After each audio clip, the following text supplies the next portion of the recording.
This is not the Sunday Showdown yet, guys. You guys did not just miss 4 hours of broadcasting. But it's a big game in Division 5, man. MC is 5-1. Actually, never really lost the game, but he did give the walkover win to Puzzle. That was an unfortunate person to give the walkover win, I guess, by the way. I got the story about that walkover. Oh. Would you like to hear it? I would love to hear it. So, one day, MC sets his alarm clock to go off at 9 a.m. Yes. And his alarm goes off, and he wakes up kind of in a tizzy. So, like, he's kind of, oh. It's just kind of startled him to wake. He wasn't quite ready to wake up. And he's kind of looking around his room. He's like, why did I set my alarm clock for 9 o'clock? And he sits there, he kind of scratches his head. He's like, I really can't remember why I set my alarm. And then he goes back to bed. And then at 12:30, he jumps up. Oh, crap, an ASL. And so he runs downstairs and he gets on and he messages the admins, but it was too late. The walkover had already been rewarded. What time was he supposed to play? Like 10 or 11? Yeah, at 10. Oh. So I thought that was a pretty funny story. That is pretty funny. He asked me, he was bitter. Do I get fined for missing game? I was like, I'm not sure, MC. He's like, oh, damn it. We see Sheth opening up with the 15 pool here, or it might have been a 14 pool. See the probe trying to scare away the drone. He's most likely going to try to block this hatch for a little while. I'm curious to see where MC is going to take this though, Ben, because we saw a lot of different build orders from MC in the previous few weeks against Zerg. And certainly the 7 gauge with 1 gas, the one that he pulled off against Stefano and Ohana, looked really promising. Yeah, and Frodan and you were discussing that yesterday. Frodan predicted that we'd see it here today. It looked like a really strong build. Can you tell us a little bit about it?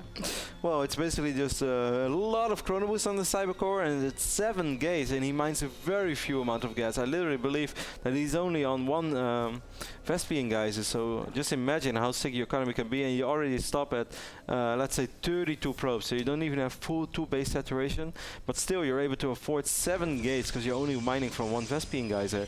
You warp in 4 or 5 Stalkers straight away, and the rest is just going to be Zealots, and it looked really, really powerful. Does he get +1?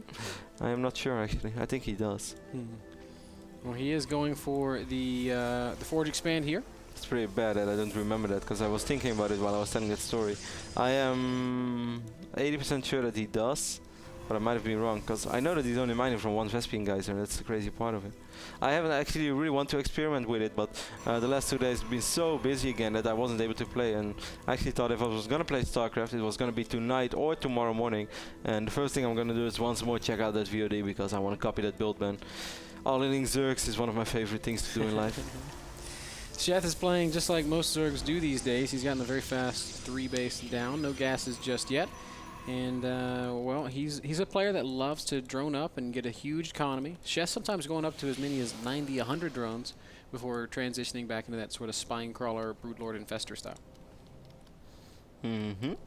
See that Pro Scout going up. MC will confirm he's playing indeed against the standard 3 hatch opening.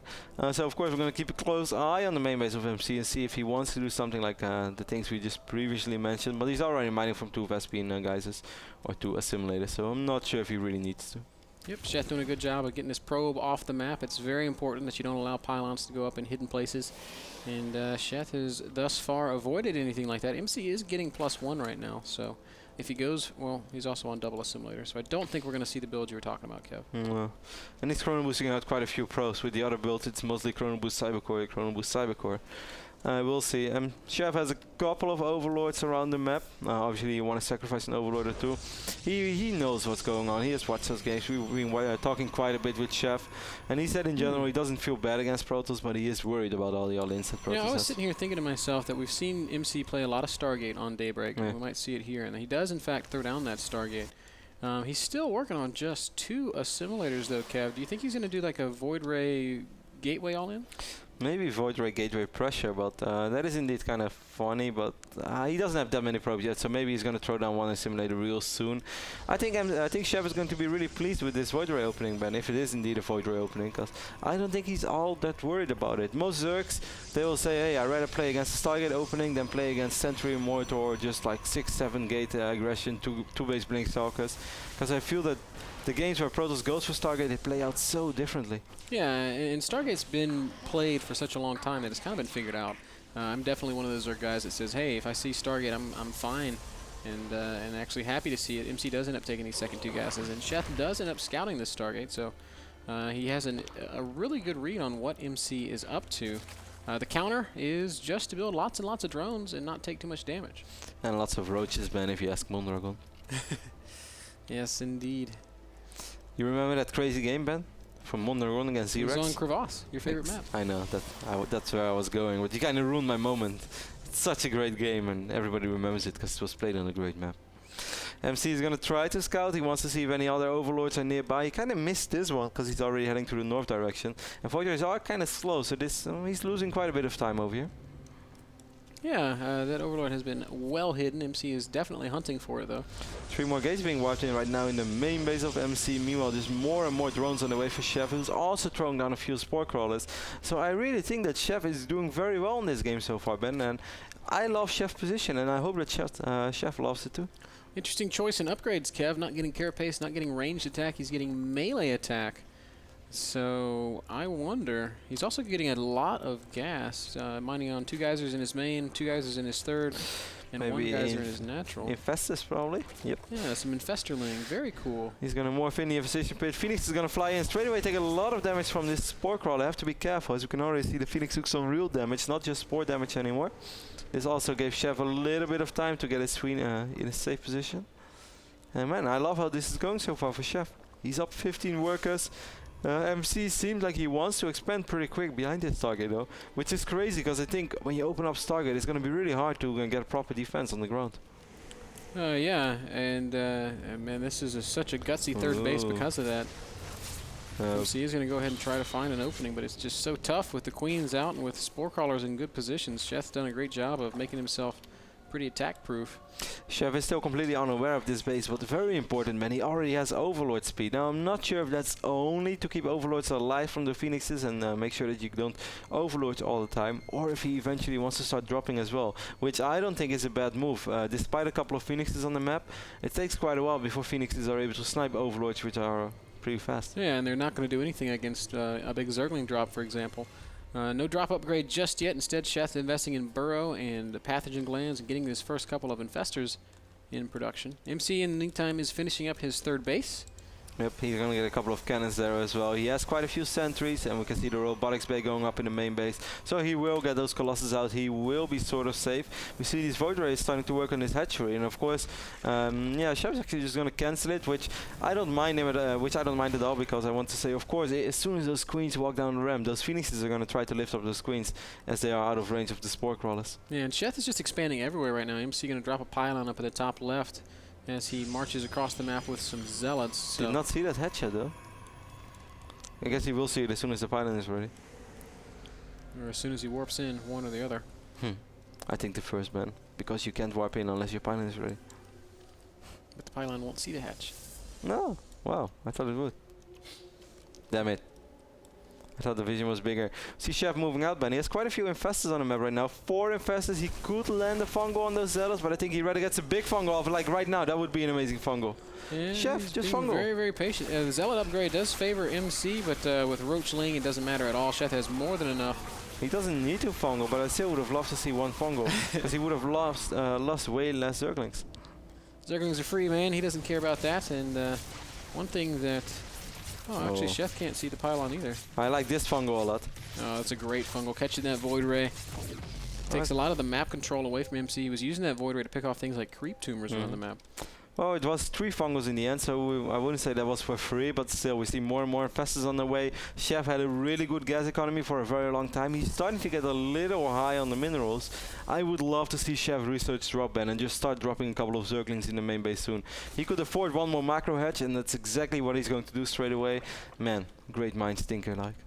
And I'm a bit surprised that Sheth hasn't invested in any now armor you made me look upgrades, cocky, Kev. man. That was clearly a joke. Never mind. I was just going to leave it be, man. No. Great minds do think alike, Kev. But Sheth is he's getting +2 melee, +1 range attack, has no carapace upgrades, and he's still putting a lot of Zerglings, and that worries me a little bit because he's not going to trade very effectively with MC's Zealots. But I think as soon as he starts dropping in the main base, it would be so good for him. It would be the best thing he could potentially do, because then 20 drones. Then he's going to really spread out MC. But yeah, it doesn't seem to be the case. Maybe Phoenixes are going to get fungled over here. Oh, but there is an Infestor. Beautiful play here by MC, having that Observer around. Yep. Well, That goes both ways. Sheth keeping the Overseer with his army, spots the Observer and is able to fungal it to death. So yeah, really high level play on either side. Yeah, both these guys doing the small things very well. Baneling Nest going down now for Sheth. Still no drop upgrade, which surprises me. You know, any other Protoss in the world right now would probably be pretty worried about how this game went so far. But somehow when it's MC, you feel that everything is going well and it's going according to plan. Because I can imagine a ton of Protosses really not being satisfied with how this game played out. But suddenly MC does have a bigger army. He's actually up 30 army supply. So Chef may be playing a little bit too greedy. I would love to see Chef producing actually, to see him produce some real units rather than just tech. MC being so patient about this. He still isn't really pushing through the center. He's going to go ahead and secure another base before he does that. Ultralisk Cavern and Spire going down at the same time for Sheth, so he's preparing his in-game tech. But at the same time, he's getting 17 roaches, and I'm not really, I'm feeling MC's army a lot more than I am Sheth's. Yeah. I'm gonna have to agree with a couple of fungus do go down. Chef doesn't have to take this fight, at least not yet. He should really stall for all those roaches, man. I feel Chef is only fighting with a very small portion of his army. Phoenix is gonna lift up a lot of these Infestors, and MC is gonna win a big fight here in the middle of the map, and Chef has very few units out on the map right now, Kev. He's got 15 roaches and 7 Infestors. That is it. Production tab shows us that he's making more roaches. Wow. But I don't feel like they're going to trade very well with this Blinkstalker Colossus ball that MC has built. Certainly not after all the Infestors he lost now already. He's still trying to get a lot of upgrades down. He's getting the greatest fire. The Ultralisk Cavern is up, but I don't think that Chef is ever going to be able to like really regroup his army. I don't think so either. He doesn't really have the in-game tech that he needs. Even if he were to make Ultras, what are they going to do against Blinkstalker Colossus? Like Chef is maxed out, man, but I barely see an army. I think the best thing you can hope for is a big counter. Oh, he's going to pick up a couple of these Pioneers. That sort of sense. Phoenixes are left behind, though. So he might end up losing quite a few Phoenixes here to all the Fungals. MC lifting. Actually, MC's going to lift an Infestor here. Fungal does go down, but he lost an Infestor with a ton of energy. Meanwhile, Chef is going to try to counter. He's going to be able to pick up quite a few Stalkers here. He's going to lose some Roaches as well. Might be able to pick up a base, but will this buy the time that Chef really needs? I don't think it's going to matter, Kev, because MC, he hasn't had to build a unit for the last couple of minutes. He's just staying maxed. He's building up a nice big bank of resources. While Chef's going to be able to run around and pick off some pylons and cannons and a couple of units here and there. He's eventually going to lose all these roaches, and when he does, what is Sheth going to fall back on? He's going to try to make it Broodlords, but he just doesn't really have the money he needs to do something like that. He's doing a good job though with these roaches. He's buying a lot of time, but as you said, man, he's down 80 army supply right now. MC is already pretty confident he's going to drop the fleet beacon, so he knows that in case he's going to have to deal with a lot of Broodlords, he's still going to have that answer as well with the Mothership. Yeah, MC even getting his probes involved in the fight a little bit there. Picks off the last of those roaches and Chef. What do you think went wrong there, Ben, for Chef? Because this game went really good for him so far, in my opinion. He didn't take a lot of damage from the Stargate opening. He made a lot of drones. I felt everything was fine. I don't think he had to take this fight yet, but it just felt like he was doing everything at once. Well, he had to get rid of some supply so that he could add in his hive tech, but that didn't really pan out. I think the big mistake Chef made was that he did nothing to keep MC in check. There was no trades ever up until they finally met in the middle of the map, and MC was on a full he was on a full operational 3-base economy, and it just had basically the army that he wanted. Look at these Phoenixes. Actually picking off one Brutal already. Might even be able to pick off one more. Now the Queens are here. But MC knows that all there is for Chef is a couple of those Broodlords, and he's probably not too worried about that. Then again, Infestor Broodlord is very, very good in defensive purposes, so he might be able to make some sort of a stand, but it's going to be very hard. Yeah, those Spine Crawlers are melting away. The Zergling's not really going to represent much of a threat to this army. The Colossi doing a great job. There's the big blink by MC, and the Broodlords just topple. And MC is going to take Daybreak pretty convincingly. Sheth taps out. GG. MC takes game number 1. I felt the games like this, they play out so weird, man. Because if we watch any foreign Protoss play against a Zerg like this, it always feels that it's going well for Zerg. And if the fight goes sort of 50-50, it's a lot better for Zerg because they have a better economy. They don't have to worry that much about the counters and whatsoever. This fight went really bad for Chef. Yeah. Now, I do think that like basically when MC moved out, MC was almost maxed out and Chef was like at 170 supply, and I don't even feel that all of his supply was right there. But even if it was, like 170 supply of Roach, Ling, Infestor is not going to do well against Blink Stalkers and Colossus. No, MC had a much more cost-effective army. If I were going to try to summarize Sheth's mistakes there, I would say that he had a low-tech army. he had his transitions weren't really ready. Like he was building the Spire and the Ultra's Cavern. Yeah, but I also felt it was a bit too much. He was getting the upgrades for the Lynx, he was getting the upgrades for the Roaches, he was going for Ultras, and he was going for Great Spire. And later we saw him at a Baneling Nest as well. It's like, how many things can you really do at once?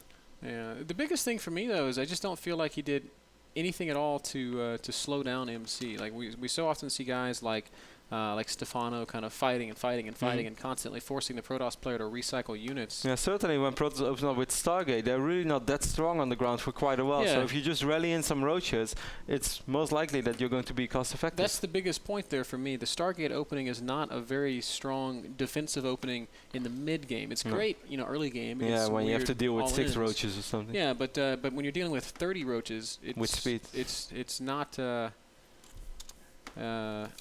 It's not that great. So I kind of feel like Sheth might have missed an opportunity to do some damage. At the same time, I'm not sure where, because MC was pretty well positioned. Well, I do think that a lot of Roaches would have done a lot of damage. Because did you also notice that MC barely made a single Immortal, or maybe didn't even make a single Immortal? They made no Immortals Maybe at all. that has something to do with the fact that he scouted the Infestation Pit and that he feels that Roach Infestor gets kind of scary if Neuroparasite goes off on the Immortal, or that just that Immortals kind of clump up and Fungals can really hurt them. I gotta wonder. That's possible. That's a really nice observation there. That last game, guys, was brought to you by Epson. Our second game's already ready to rock, so we're going to play a very short commercial, and then we'll be back with game number 2, Sheth versus MC.